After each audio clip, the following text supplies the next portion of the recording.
Breaking news చూస్తున్నాం. ఢిల్లీలో తెలంగాణ రాజకీయాలు ఆసక్తికర మలుపు తిరుగుతున్నాయి. రాష్ట్రానికి సంబంధించిన కీలక అంశాలపై చర్చించేందుకు ముఖ్యమంత్రి రేవంత్ రెడ్డి ఢిల్లీలో పర్యటిస్తూ ఉండగా బీజేపీ తెలంగాణ అగ్రనేతలు కూడా జాతీయ నాయకత్వంతో వరుస సమావేశాలు నిర్వహిస్తున్నారు. ఒకవైపు రాష్ట్ర ఆర్థికాభివృద్ధి నిధుల సమీకరణాలపై సీఎం కసరత్తు చేస్తూ ఉండగా మరోవైపు తెలంగాణలో పార్టీ భవిష్యత్ వ్యూహాలపై కమలం నేతలు వంతనాలు సాగిస్తున్నారు. ఈ పరిణామాలతో ఢిల్లీ వేదికగా తెలంగాణ రాజకీయాలు మరింత వేడెక్కాయి.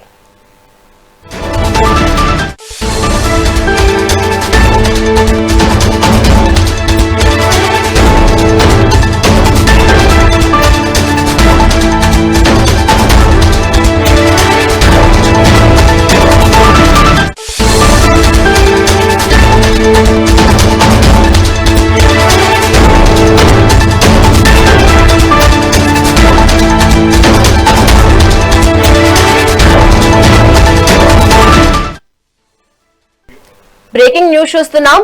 ఢిల్లీలో తెలంగాణ రాజకీయాలు ఆసక్తికర మలుపు తిరుగుతున్నాయి. రాష్ట్రానికి సంబంధించిన కీలక అంశాలపై చర్చించేందుకు ముఖ్యమంత్రి రేవంత్ రెడ్డి ఢిల్లీలో పర్యటిస్తూ ఉండగా బీజేపీ తెలంగాణ అగ్రనేతలు కూడా జాతీయ నాయకత్వంతో వరుస సమావేశాలు నిర్వహిస్తున్నారు. ఒకవైపు రాష్ట్ర ఆర్థికాభివృద్ధి నిధుల సమీకరణలపై సీఎం కసరత్తు చేస్తూ ఉండగా మరోవైపు తెలంగాణలో పార్టీ భవిష్యత్ వ్యూహాలపై కమలం నేతలు మంతనాలు సాగిస్తున్నారు. ఈ పరిణామాలతో ఢిల్లీ వేదికగా తెలంగాణ రాజకీయాలు మరింత వేడెక్కాయి. ఇక దీనిపై మరింత సమాచారం మా ప్రతినిధి నరేష్ అందిస్తారు. నరేష్, చెప్పండి. Thank you Shravani. ఢిల్లీ కేంద్రంగా తెలంగాణ రాజకీయాలు ఆసక్తికర మలుపులు తిరుగుతున్నాయి. ఒకవైపు రాష్ట్ర ఆర్థిక పరిస్థితి, ఆదాయ వనరుల పెంపు, కేంద్రం నుంచి రావాల్సినటువంటి నిధులు, అనుమతులపై ముఖ్యమంత్రి రేవంత్ రెడ్డి హస్తినిలో వరుస భేటీలు నిర్వహిస్తుండగా మరోవైపు తెలంగాణ బీజేపీ అగ్రనేతలు కూడా ఢిల్లీలో మకాం వేసి పార్టీ జాతీయ నాయకత్వంతో కీలక అంశాలపై చర్చలు జరుపుతున్నారు. సీఎం రేవంత్ రెడ్డి కేంద్ర మంత్రులతో పాటు ఆర్థిక నిపుణులతోటి సమావేశమవుతున్నారు. ముఖ్యంగా రాష్ట్ర ఖజానాకు అదనపు ఆదాయం సమకూర్చే మార్గాలు, జీఎస్టీ, ఎక్సైజ్ విధానాల్లో కూడా సంస్కరణలు, ఆర్థిక నిర్వహణపై నిపుణులతోటి చర్చలు సాగుతున్నాయి. తాజాగా ఆర్థికవేత్త అరవింద్ సుబ్రహ్మణ్యంతో ఇదే అంశాలపై సీఎం చర్చించారు. తెలంగాణ ఆర్థిక వ్యవస్థ వేగంగా విస్తరిస్తున్నటువంటి నేపథ్యంలో రాష్ట్ర ఖజానాకు జీఎస్టీ రాబడులను పెంచుకోవడంలో ఆర్టిఫిషియల్ ఇంటెలిజెన్స్ ను వినియోగించడం, తద్వారా పటిష్టమైనటువంటి ప్రణాళికను రూపొందించడంపై సీఎం రేవంత్ రెడ్డి విస్తృత చర్చలు జరిపారు. శుక్రవారం ఎంసీహెచ్ఆర్డీ బోధి పెవిలియన్ లో సీఎంతో ప్రముఖ భారత ఆర్థికవేత్త అరవింద్ సుబ్రహ్మణ్యం భేటీ అయ్యారు. రాష్ట్ర ఆర్థిక పరిస్థితి మెరుగుపరచడంలో ప్రణాళికబద్ధంగా ముందుకు వెళ్లడంపై ఈ సందర్భంగా చర్చించారు. ముఖ్యంగా జీఎస్టీ, ఎక్సైజ్ శాఖల్లో చేపట్టాల్సినటువంటి సంస్కరణలపై అరవింద్ సుబ్రహ్మణ్యంతో డిస్కస్ చేశారు. అయితే రాష్ట్ర ఆర్థిక పరిస్థితి మెరుగుపరుచుకునేందుకు ప్రణాళికబద్ధంగా ముందుకు తీసుకెళ్లే దిశగా జీఎస్టీ అధికారులకు ప్రత్యేక ఏఐ ఆధారిత సమాచారంతో ప్రక్రియను సులభతరం చేసే వ్యవస్థను తేనున్నట్లు ఆయన స్పష్టం చేశారు. ఈ ప్రక్రియతోటి వ్యాపారాలు ఎలాంటి ఆటంకాలు, ఇబ్బందులు కలగకుండా ఉండాలని సీఎం సూచించారు. రాష్ట్ర ఖజానాకు రాబడి పెంచుతూనే ఈజీ ఆఫ్ డూయింగ్ బిజినెస్ ను మెరుగుపరిచేలా టెక్నాలజీ వాడకం ఉంటుందని సుబ్రహ్మణ్యం వివరించారు.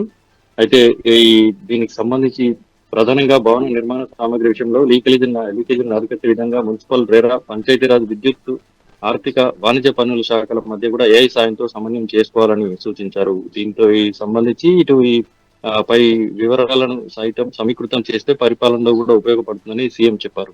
ఇక బీజేపీకి సంబంధించి తెలంగాణ బీజేపీ రాష్ట్ర అధ్యక్షుడు రామచంద్రరావుతో పాటు కేంద్ర మంత్రి బండి సంజయ్, ఈటెల రాజేందర్, లక్ష్మణ్ తదితర అగ్రనేతలు కూడా ఢిల్లీలో వరుస సమావేశాలు నిర్వహిస్తున్నారు. పార్టీ సంస్థాగత బలోపేతం, రాష్ట్రంలో భవిష్యత్ రాజకీయ వ్యూహం, ఎన్నికల సంసద్దతపై జాతీయ నాయకత్వం నుంచి దిశానిర్దేశం తీసుకుంటున్నట్లు తెలుస్తోంది. ఇదే సమయంలో తెలంగాణ బీజేపీ పొత్తుల అంశం కూడా ఆసక్తిని రేపుతోంది. రామచంద్రరావు ఇప్పటికే తెలంగాణలో పార్టీ ఒంటరిగానే పోటీ చేయడానికి సిద్ధంగా ఉందని స్పష్టం చేశారు. అయితే పొత్తులపై కూడా తుది నిర్ణయం జాతీయ నాయకత్వాన్ని ఆయన గతంలో వెల్లడించారు. మరోవైపు డీలిమిటేషన్ అంశం కూడా తెలంగాణ రాజకీయాల్లో కూడా చర్చ కొనసాగుతుంది. దక్షిణాది రాష్ట్రాల ప్రాతినిధ్యానికి సంబంధించి ఈ అంశంపై కాంగ్రెస్, బీజేపీ మధ్య భిన్నాభిప్రాయాలు వ్యక్తమవుతున్నాయి.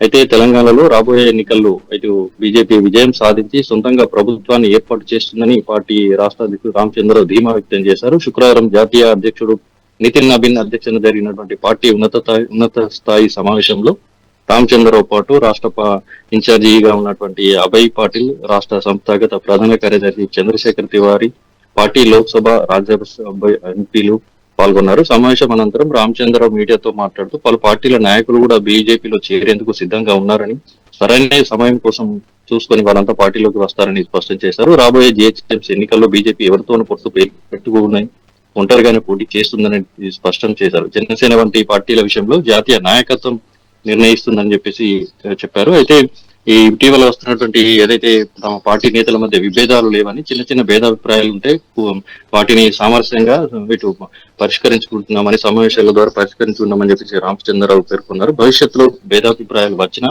వెంటనే పరిష్కరిస్తామని తెలిపారు. రాష్ట్రంలో ఏ పార్టీతోనూ పెట్టుకోబోమని, భవిష్యత్తులో బీజేపీ ఒంటరిగానే పోటీ చేస్తుందని ఆయన స్పష్టం చేశారు.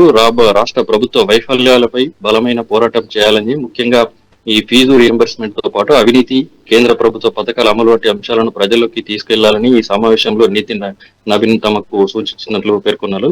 అయితే ఈ బెంగాల్ తరహాలో రాష్ట్రంలో అధికారంలోకి రావడానికి పార్టీ చర్యలు ప్రారంభించిందని పేర్కొన్నారు.